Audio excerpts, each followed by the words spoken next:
열왕기하 16장 10절부터 20절까지 말씀입니다. 아하스 왕이 아수르의 왕 디글랏 빌레셋을 만나러 다메섹에 갔다가 거기 있는 제단을 보고 아하스 왕이 그 제단의 모든 구조와 제도의 양식을 그려 제사장 우리아에게 보냈더니 아하스 왕이 다메섹에서 돌아오기 전에 제사장 우리아가 아하스 왕이 다메섹에서 보낸 대로 모두 행하여 제사장 우리아가 제단을 만든지라. 왕이 다메섹에서 돌아와 제단을 보고 제단 앞에 나아가 그 위에 제사를 드리되 자기의 번제물과 소제물을 불사르고 또 전제물을 붓고 순제 짐승의 피를 제단에 뿌리고 또 여호와의 앞 곧 성전 앞에 있던 놋 제단을 새 제단과 여호와의 성전 사이에서 옮겨다가 그 제단 북쪽에 그것을 두니라. 아하스 왕이 제사장 우리아에게 명령하여 이르되 아침 번제물과 저녁 소제물과 왕의 번제물과 그 소제물과 모든 국민의 번제물과 그 소제물과 전제물을 다 이 큰 제단 위에 불사르고 또 번제물의 피와 다른 제물의 피를 다 그 위에 뿌리라. 오직 놋 제단은 내가 주께 여쭐 일에만 쓰게 하라 하매 제사장 우리아가 아하스 왕의 모든 명령대로 행하였더라. 아하스 왕이 물두멍 받침의 옆판을 떼내고 물두멍을 그 자리에서 옮기고 또 놋바다를 놋새 위에서 내려다가 돌판 위에 그것을 두며 또 안식일에 쓰기 위하여 성전에 건축한 낭실과 왕이 밖에서 들어가는 낭실을 아수르 왕을 두려워하여 여호와의 성전에 옮겨 세웠더라. 아하스가 행한 그 남은 사적은 유다 왕 역대지략에 기록되지 아니하였느냐. 아하스가 그의 조상들과 함께 잠에 다윗성의 그 열조와 함께 장사되고 그의 아들 히스기야가 대신하여 왕이 되니라. 아멘. 이스라엘 열왕의 역사를 살펴보고 있습니다. 오늘은 유다 12대 왕이었던 아하스 왕을 보게 됩니다. 지금까지 유다 왕국에 이렇게 행한 왕이 없었습니다. 3절 말씀에 자기 아들을 불 가운데로 지나가게 했다고 했습니다. 이런 행위는 모압의 신 몰렉에게 행하던 제사 습관이었습니다. 내가 아들까지 바치니 나에게 복을 달라 하는 뇌물 제사였습니다. 아하스가 어디 재미삼아 이런 일을 했겠습니까? 이렇게까지 하지 않으면 안 될 심각한 상황과 위기가 있었겠지요. 이 위기를 타개하기 위한 방법 중 하나였을 것입니다. 자기 아들을 바치면서까지 왜 신의 도움을 얻으려고 했겠습니까? 뒤이어 나오는 본문을 통해서 그 상황을 짐작할 수가 있습니다. 북이스라엘 왕 베가와 아람 왕 르신이 연합을 했습니다. 아수르의 세력이 커져가니까 그 세력을 경계하려고 연합작전을 편 것입니다.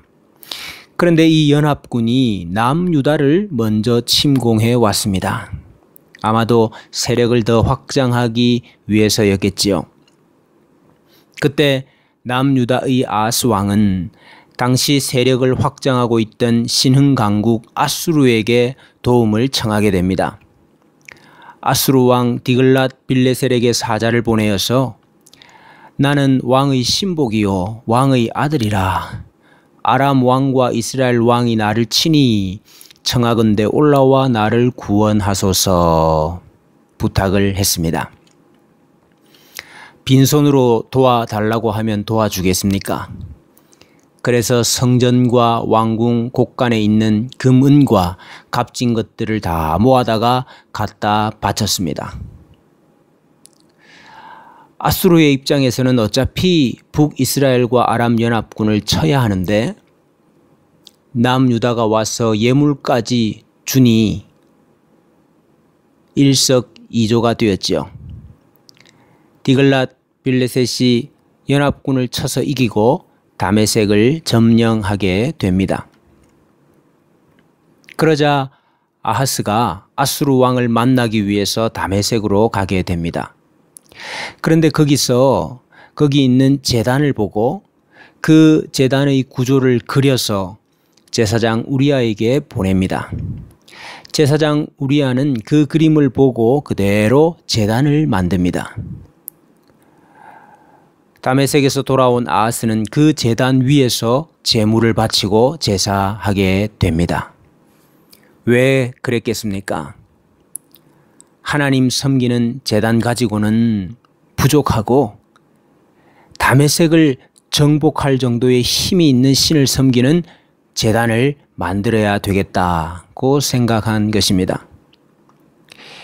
그럼 기존에 있던 하나님께서 주신 양식대로 만들었던 그 놋제단은 어떻게 했습니까? 그것은 없앴느냐? 그렇지 않습니다. 없앤 것이 아니고 원래 놋제단이 있던 자리에 새로 만든 제단을 놓고 원래 있던 놋제단은 다른 자리로 치워두었습니다. 왜 옛날 놋제단은 남겨두었습니까? 15절 하반절에 오직 놋제단은 내가 주께 여쭐 일에만 쓰게 하라. 저 아수르가 섬기는 강력한 신도 섬겨야 되겠고, 그래도 혹시 옛날 신인 하나님께 도움을 청할 일이 있으면 그때 쓰겠다고 남겨둔 것입니다.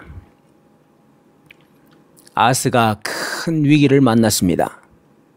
그 위기를 어떻게 극복할 것입니까? 그는 최선의 노력을 다했습니다. 자기 아들도 바치고 아수르 왕에게 비굴하게 무릎을 꿇고 도움을 청하면서까지 나라를 살려보려고 했습니다.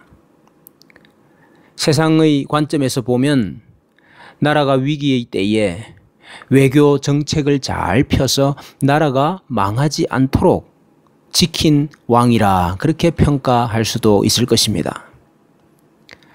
그러나 이 나라는 세속 국가가 아니라 하나님의 나라입니다. 하나님의 나라는 그렇게 세워지지 않습니다. 하나님의 나라는 그렇게 위기를 극복하지 않습니다. 아하스는 위기를 극복할 수만 있다면 이방신도 좋고 세상 왕도 좋고 성전의 금도 다 갖다 바칠 수 있다고 했습니다. 그렇다고 이제부터 하나님은 무슨 하나님이냐? 이제는 성전도 다 부수고 제사도 드리지 않는다. 그렇게도 하지 않았습니다. 보험을 들어놔야지요. 혹시 어떻게 될지 모르기 때문이죠. 보험으로 하나님도 기분 나쁘지 않게 해야 했던 것입니다. 이방 사람이 이렇게 했습니까? 아닙니다. 하나님의 언약 백성이 그랬고 그 백성을 다스리던 직분자가 그렇게 했습니다. 그러므로 오늘 우리에게 경계가 됩니다. 하나님을 섬기는 목적이 나의 어떤 목적, 그것이 부이든 성공이든 명예이든 건강이든 위기 탈출이든 그 목적을 위한 수호신으로 하나님을 전락시켜서는 안 됩니다. 하나님은 우리 손바닥 위에다가 올려놓고 우리를 위해서 춤추게 하려는 심사입니다. 하나님은 그런 하나님이 아니시지요. 하나님을 전심으로 사랑하고 사랑 그 자체가 목적이 되어야 합니다. 그리고 모든 것을 하나님께 맡기고 사십시다. 우리의 잔머리로 문제를 해결하고 위기를 극복하려고 하지 말고 하나님께 의지함으로 문제를 해결하고 위기를 극복하는 믿음의 사람들이 되십시다. 그런데 한 가지 의문이 남습니다. 아하스가 그와 같은 위기를 만났을 때에 하나님은 무엇을 하셨습니까? 하나님께서 손을 놓고 계셨기 때문에 아하스가 저렇게까지 아수르 왕에게 가서 구하고 자기 아들까지 바치고 한 것이 아닙니까? 과연 그렇습니까? 아하스 때 활동한 선지자가 바로 이사야 선지자였습니다. 이사야 7장에서 이 상황에 대해서 말씀하고 있습니다. 북이스라엘과 아람이 동맹했다 하는 소식을 듣고 왕의 마음과 그의 백성의 마음이 숲이 바람의 흔들림같이 흔들렸다고 했습니다. 그때 하나님은 이사야를 통해 말씀을 주셨습니다. 너는 삼가며 조용하라. 르신과 아람과 르말리아의 아들이 심히 노할지라도 이들은 연기나는 두 부지깽이 거루터기에 불과하니 두려워하지 말며 낙심하지 말라. 만약 너희가 굳게 믿지 아니하면 너희는 굳게 서지 못하리라.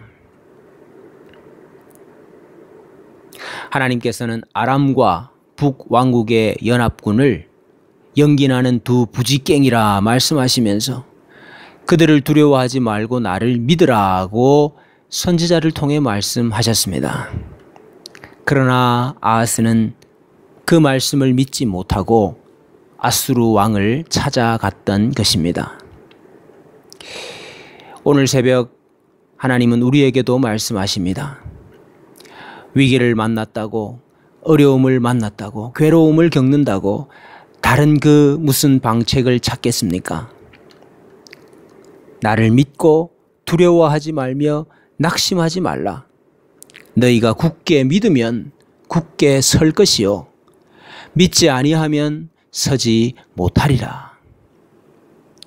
오늘 이 말씀이 위기를 만난 주의 백성들에게 큰 소망이 되기를 소원합니다.